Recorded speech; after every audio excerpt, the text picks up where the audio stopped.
नमस्कार। मैं हूं अमर फौजदार। स्वागत है आपका अमरनामा में। सुना है कहानियां सच नहीं होती, कहानियों में सच होता है। तो चलिए मैं सुनाता हूं आपको एक मेरी ही लिखी हुई पोस्ट कार्ड सीरीज की पहली कहानी, कागज का लिबास।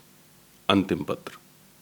एक अरसे के बाद उस शहर में लौटना जहां कभी आपने उस शहर की हवा में अपने हिस्से की सांसें पाई हों, उस शहर के पानी से अपनी प्यास बुझाई हो, वो शहर आपके जहन से कभी नहीं मिटता। वो हमेशा हमारे अंदर जिंदा रहता है, और सिर्फ जिंदा ही नहीं, कभी कभी धीरे से हमको पुकारता भी है। लेकिन हमारे पास वक्त ही कहाँ है कि हम अतीत से आती हुई आवाज़ों को सुन सकें। हमारा भविष्य ही हमें पीछे मुड़कर देखने नहीं देता।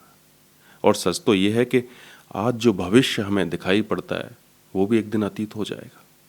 मैंने नौकरी और शहर दोनों ही छोड़ दिए थे, और जब नौकरी और शहर दोनों छूटते हैं तो बहुत कुछ अपने आप छूट जाता है। ये पत्रों का सिलसिला भी वैसे ही छूट गया था। 3 साल पता नहीं कब बीत गए। और वैसे देखा जाए तो कुल मिलाकर इन 3 सालों में सिर्फ खोया ही है। और अब तो मैं मानने लगा हूँ कि यही जिंदगी का सबसे बड़ा सच है। लेकिन जब एक दिन फिर से उसी शहर में वापस लौटना पड़े जहाँ बीते वक्त का एहसास आंखों के सामने तैरने लगता है जैसे जीने का एक अवसर फिर से मिल गया हो। खैर, मुझे भी लौटना पड़ा, और वो भी एक दिन के लिए। मौका था एक सम्मान समारोह का, जहाँ पर मुझे मेरे लेखन के लिए सम्मानित किया जाना था। लेकिन मुझे सम्मान समारोह से ज़्यादा दिलचस्पी शहर को लेकर थी। क्या कुछ बदला होगा? क्या ये शहर मुझे वैसा ही लगेगा जैसा मुझे पहली बार देखने पर लगा था? क्या ये शहर मुझे पहचान भी पाएगा?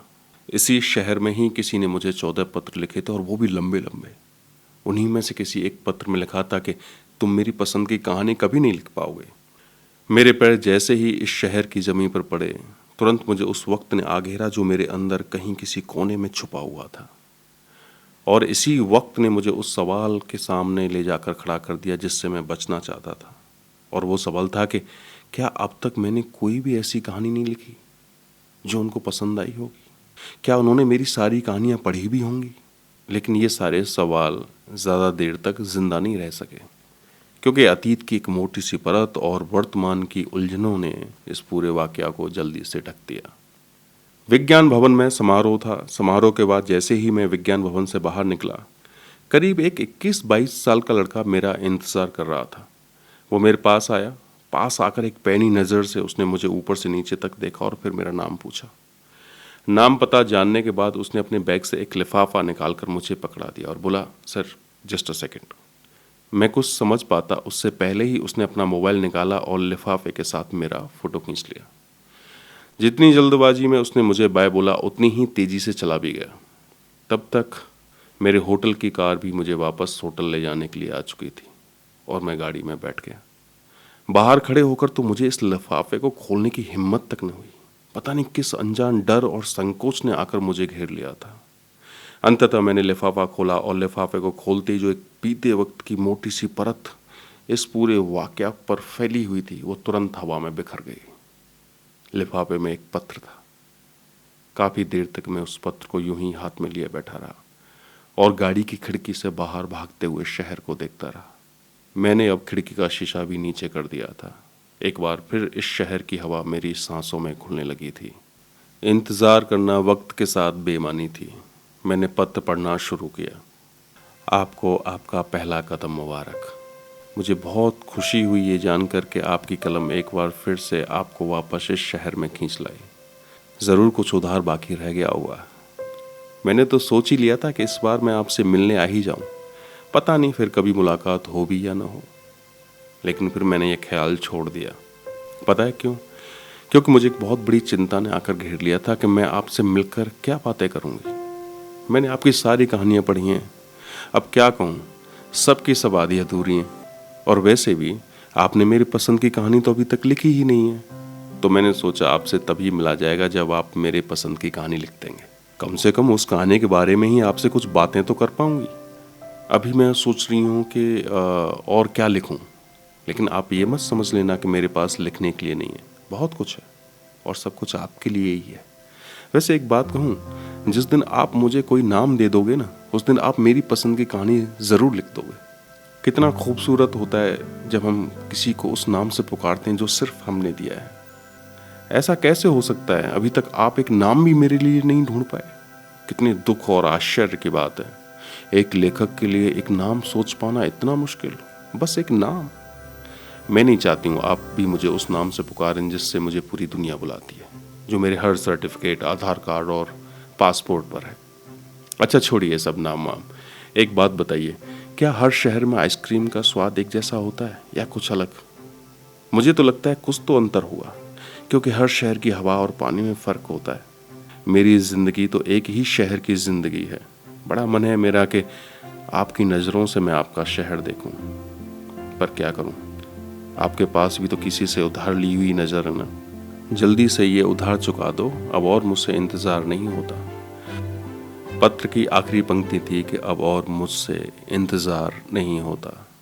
पत्र पढ़ने के बाद जब मैं वापस अपनी दुनिया में लौटा, तब मुझे उस सत्य का एहसास हुआ कि वक्त सिर्फ एक भ्रम है।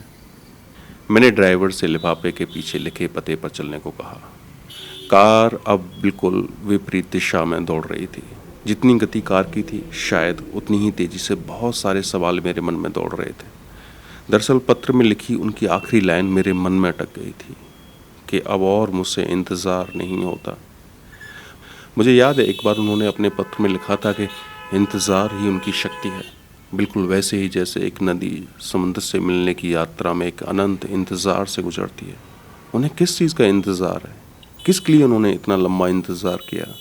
क्या ये उनका अंतिम पत्र है जिसमें उन्होंने सब कुछ कह दिया? सिर्फ सवाल ही सवाल। इतनी देर में ड्राइवर ने गाड़ी को दिए हुए पते पर लाकर खड़ा कर दिया।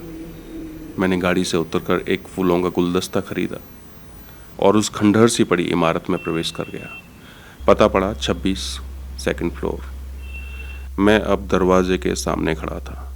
घंटी बजाने के लिए हाथ उठाने से लेकर और घंटी बजने तक के बीच का वक्त मानो जम ही गया हो, बिल्कुल बर्फ की तरह। फिर भी हिम्मत से घंटी बजाई और एक बार नहीं, 2 बार नहीं, दसियों बार, पर कोई जवाब नहीं। शायद इस फ्लैट में कोई रहता ही नहीं था। मेरे हाथ में फंसे हुए गुलदस्ते के फूल भी अचानक से मुरझाने लगे। बहुत कुछ सोचने की कोशिश की, पर कुछ समझ में नहीं आया कि अब मैं क्या करूं। अंततः मैंने गुलदस्ता फ्लैट के दरवाजे से लटका दिया और जैसे ही मैं वापस जाने के लिए मुड़ा, तभी बगल वाले फ्लैट से एक 60-70 साल की एक महिला बाहर आई और देखते ही उसने अपनी टूटी फूटी आवाज़ में मुझसे कहा, तुम कौन हो? मैं नहीं जानता मैं कौन हूँ, पर यह मेरा जवाब नहीं था। मैंने कहा, वो किसी से मिलना था। ये सुनकर वो मुझे घूरती रही। मैंने तेजी से सीढ़ियाँ पकड़ी और नीचे उतर आया। नीचे आकर देखा कि ड्राइवर अपने मोबाइल में कुछ देखकर जोर जोर से हंस रहा था। मैंने सिगरेट निकाली और जलाने की सोच ही रहा था कि अचानक से ख्याल आया कि मुझे गुलदस्ता वहाँ नहीं छोड़ना चाहिए। मैं तुरंत वापस जाने के लिए सीढ़ियों की तरफ मुड़ा तो देखा मेरे सामने वही बूढ़ी महिला धीरे धीरे सीढ़ियों से नीचे उतर रही थी। वो मुझे फिर से वैसे ही घूर रही थी और अपने आप में ही बड़बड़ाई, कोई नहीं रहता इधर, सब चले गए सब। मुझे बस डर था कि कहीं वो फिर से मुझसे न कुछ पूछ ले, इसलिए मैं इतनी तेजी से सीढ़ियाँ चढ़ा के उसको कुछ भी पूछने का मौका ही नहीं दिया। मैं ऊपर पहुंचा तो पाया वहाँ गुलदस्ता था ही नहीं। ऐसा कैसे हो सकता है? आसपास कोई नज़र भी नहीं आ रहा था। नज़र क्या, किसी की कोई आवाज़ तक नहीं सुनाई पड़ रही थी, सिवाय चूहों के इधर उधर भागने के। अब मैं कुछ और सवालों के साथ नीचे उतर आया। इस बार ड्राइवर ने मुझे देख लिया। देखते ही बोला, सर चलें। उसकी आवाज़ मेरे अंदर जैसे गूंज गई हो। इतना खालीपन मैंने अपने भीतर कभी महसूस नहीं किया था, मानो जैसे कोई तिलिस्म टूट गया हो। मैंने अपने खालीपन को भरने के लिए एक सिगरेट जलाई और सिगरेट पीते पीते एहसास हुआ जैसे मेरी यादों का एक टुकड़ा धुआं बनकर उड़ गया हो, भीतर ही भीतर कुछ बिखर गया हो। मैंने सिगरेट बुझाई और गाड़ी में बैठ गया। गाड़ी सड़क पर फिर से दौड़ने लगी। मैं फिर से भागते हुए शहर को देख रहा था, कितना अपरिचित और नया। शायद वो उधार ली हुई नजर का चश्मा टूट गया था। अचानक से महान गीतकार और शायर साहिर लुधियानवी के एक शेर ने मेरे मन पर आकर दस्तक दी।